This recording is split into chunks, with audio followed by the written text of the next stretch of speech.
بن ادھم رحمت اللہ علیہ وقت کے بادشاہ تھے.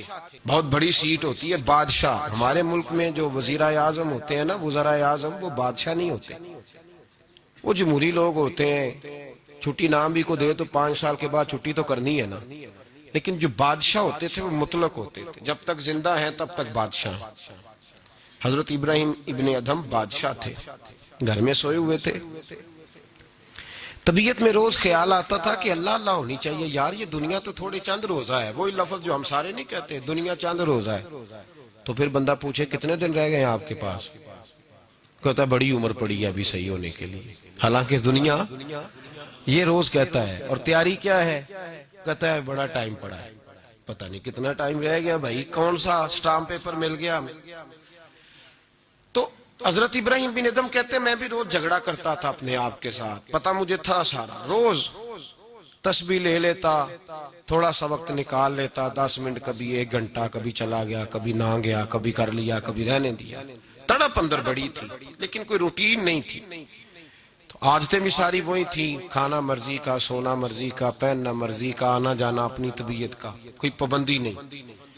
ایک دن میں اپنے خوابگاہ میں، بادشاہوں کے جو محل ہوتے تھے نا ان کے اندر جو خوابگاہ ہوتی تھی وہ اتنی عجیب ہوتی تھی کہ دور دور تک کسی آدمی کو پیدل چلنے کی بھی اجازت نہیں ہوتی تھی کہ بادشاہ کی نیند خراب نہ ہو. پیدل بھی کوئی نہیں چل سکتا تھا.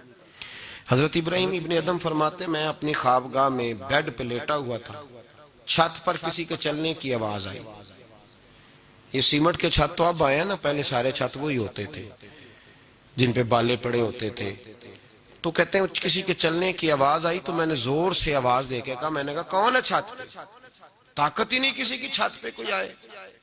میں لیٹا تھا اور سوچ رہا تھا اللہ اللہ کرنی چاہیے.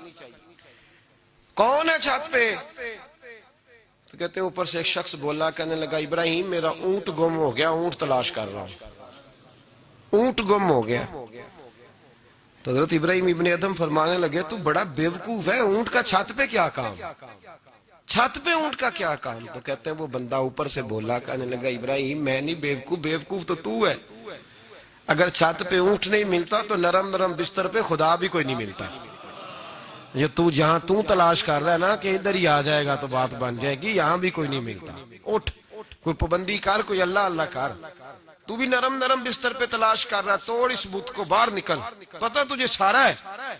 حضرت ابراہیم ابن ادھم فرماتے میں باہر نکلا. جو اپنے وزیروں میں سے مجھے اللہ سے زیادہ ڈرنے والا لگا اس کے سپرد میں نے حکومت کی، اور میں نے ٹاٹ کا لباس پہنا اور جنگل میں چلا گیا. تیری تلاش میں پھرا میں جنگل، پہاڑ اور دشت میں. فرماتے زندگی بتا دی. اللہ نے اتنا نوازا، اتنا نوازا. کیا فرماتے ہیں اگر میرے منہ سے نکل جاتا تھا نا اللہ دن بڑا گرم ہو گیا ہے، تو آپ فرماتے ہیں اسی وقت اللہ بارش عطا فرما دیتا تھا. پھر یہ حالات ہو. ایک دن بیٹھے تھے سوئی دھاگا لے کے دریا کنارے، کرتا تھوڑا پھٹ گیا تو اس کو سی رہے تھے. پرانے زمانے کا جو وزیر تھا وہ گھوڑے سے قریب سے گزرا تو کرتا سیتے دیکھا حضرت ابراہیم ابن ادھم رحمت اللہ علیہ کو. حضرت ابراہیم ابن ادھم سی رہے تھے تو وزیر آیا،